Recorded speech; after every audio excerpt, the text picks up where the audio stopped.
Assalamualaikum warahmatullahi wabarakatuh. Selamat pagi Bapak Ibu Dewan Juri. Perkenalkan, nama saya Tatia Dan Aristia. Saya perwakilan dari SD Negeri 4 Ngajum. Pada kesempatan yang baik ini, saya akan bercerita dongeng yang berjudul Timun Mas. Mohon didengarkan ya Bapak Ibu Dewan Juri. Alkisah. Di sebuah kampung hiduplah seorang janda paruh baya yang bernama Mbok Srini.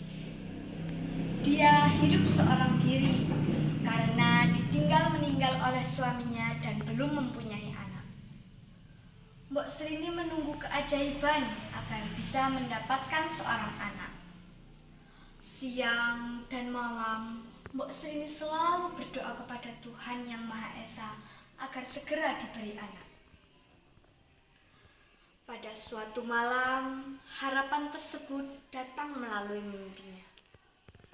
Dalam mimpinya, Mbok Srini bertemu dengan raksasa. Raksasa itu menyuruh Mbok Srini pergi ke hutan untuk mengambil bungkusan kain di bawah pohon besar. Di pagi harinya, setelah terbangun, Mbok Srini hampir tak percaya dengan mimpinya semalam. Mungkinkah keajaiban itu akan benar-benar terjadi? Tanyanya dalam hati dengan ragu. Lalu Mbok Srini pergi ke hutan dan mengikuti petunjuk yang ada dalam mimpinya. Setelah sampai di hutan, ternyata benar di bawah pohon besar ada sebuah bungkusan kain. Mbok Srini pun segera membukanya. Isinya adalah satu butir biji timun. Mbok Srini kebingungan. Ia harus melakukan apa dengan biji timun tersebut? Padahal Mbok Srini mengharapkan di dalamnya ada seorang bayi atau anak. Di tengah kebingungannya, raksasa yang ada dalam mimpinya tiba-tiba muncul di belakangnya. Hahaha. Tawa raksasa tersebut yang membuat Mbok Srini kaget dan menghadap ke belakang. Ampun Tuan, tolong jangan makan aku. Aku masih ingin hidup, kata Mbok Srini ketakutan melihat kuku panjang raksasa tersebut. Hahaha. Hei perempuan tua, aku tidak akan memakanmu. Bukankah kau kemari menginginkan seorang anak? Aku akan mengabulkan permintaanmu, kata raksasa. Ya Tuan, aku menginginkan seorang anak, kata Mbok Srini. Jika kau menginginkan seorang anak, tanamlah biji timun tersebut. Kelak kau akan mendapatkan seorang anak. Dan jika anak itu sudah dewasa, kau harus mengembalikan anak itu kepadaku agar aku bisa menyantapnya, kata raksasa. Baik Tuan, aku akan menanam biji timun tersebut dan akan mengembalikan anak itu kepadamu ketika dia sudah dewasa, kata Mbok Srini. Lalu Mbok Srini membawa pulang biji timun tersebut dan segera menanamnya di ladang. Setiap hari Mbok Srini menyirami pohon timun tersebut. Sesuai dengan judul cerita rakyat Timun Mas, biji timun ini yang diberikan oleh raksasa kepada Mbok Srini berwarna kuning keemasan. 2 bulan berlalu, pohon timun semakin membesar dan juga mulai berbuah. Namun anehnya buahnya hanya ada 1. Setelah buah timun semakin membesar, Mbok Srini segera memetik buah timun tersebut dan segera membawa pulang ke rumah. Ia pun membuka buah timun tersebut. Terkejutnya Mbok Srini, ternyata isinya adalah seorang bayi perempuan. Oe, oe, oe. Bayi itu menangis kencang. Tapi hati Mbok Srini sangat bahagia karena akhirnya dia bisa memiliki seorang anak. Karena anak itu lahir dari sebuah timun, maka anak itu dinamai dengan nama Timun Mas. Timun Mas kini sudah menjadi remaja yang cantik dan jelita.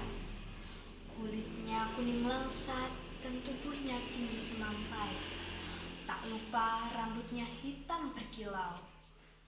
Setiap hari kecantikan Timun Mas semakin bertambah. Timun Mas juga sering membantu ibunya, yaitu Mbok Srin. Setiap hari Timun Mas menemani ibunya mencari kayu bakar di hutan. Kebaikan hati Timun Mas membuat Mbok Sri tak rela memberikan anaknya kepada si raksasa. Tahun demi tahun terus berganti. Kini Timun Mas sudah menginjak usia 17 tahun dan saatnya untuk raksasa itu mengambil Timun Mas dari Mbok Sri. Dan benar saja, ketika Timun Mas sedang berada di kamarnya dan Mbok Sri sedang memasak di dapur, suara dentuman kaki yang sangat keras menuju rumah Mbok Sri. Mbok Sri pun segera menyuruh anaknya untuk tetap bersembunyi di kamar dan ia berlari keluar rumah. "Hei perempuan tua, mana anak perempuanmu yang telah kau janjikan tahun lalu?" kata raksasa. "Anu tuan, dia sedang mandi di sungai, badannya sangat bau sekali. Mungkin kau tidak akan enak untuk memakannya hari ini," kata Mbok Sri. "Baiklah jika begitu, aku akan kembali seminggu lagi," kata raksasa. "Baik tuan, aku tidak akan mengecewakanmu," kata Mbok Sri. Raksasa itu pun kembali ke hutan. Mbok Sri pun lega karena dia bisa memiliki waktu seminggu lagi untuk bersama anaknya. Tetapi dia sangat bingung sekali. Dia tidak rela untuk memberikan anaknya kepada si raksasa. Hari demi hari terus berganti. Waktu Timun Mas akan tersisa 1 hari lagi. Mbok Sri semakin kebingungan karena anaknya akan segera diambil. Pada suatu malam, Mbok Sri tertidur dan ia bermimpi. Di dalam mimpinya, Mbok Sri bertemu dengan kakek tua.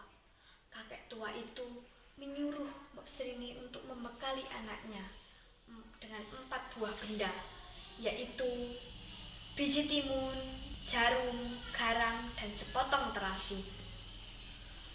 Di pagi harinya, Mbok Sri tak percaya dengan mimpinya semalam. Lalu, Mbok Sri segera menyiapkan benda-benda tersebut. Saatnya anaknya sudah siap untuk dikejar oleh raksasa. Mbok Sri pun juga sudah siap di depan rumah untuk menjawab pertanyaan raksasa.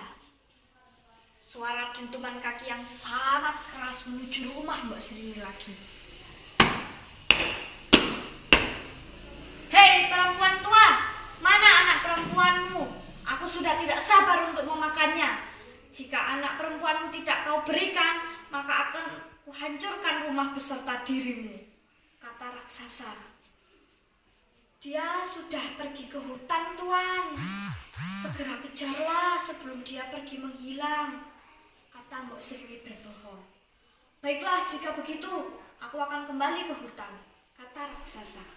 Saat raksasa akan berbalik badan ke belakang, Timun Mas tiba-tiba keluar dari pintu belakang rumah. "Hei raksasa, kejarlah aku, tangkap aku,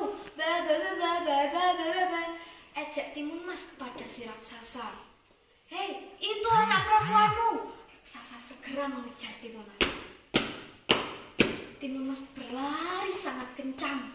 Setelah sampai di hutan, Timun Mas kelelahan dan dia tidak ada waktu untuk beristirahat. Dengan segera, dia melemparkan senjata pertamanya, yaitu sebuah biji timun. Seketika hutan tersebut menjadi ladang timun yang amat subur. Raksasa karena kelaparan memakan semua buah-buah timun tersebut. dan kembali mengejar Timun Mas. Kini larinya sangat menjadi lambat karena raksasa itu kekenyangan. Timun Mas semakin panik karena senjatanya yang pertama sudah gagal. Ia segera melemparkan senjata keduanya, yaitu sebuah jarum. Seketika hutan itu dipenuhi dengan bambu-bambu yang sangat tajam.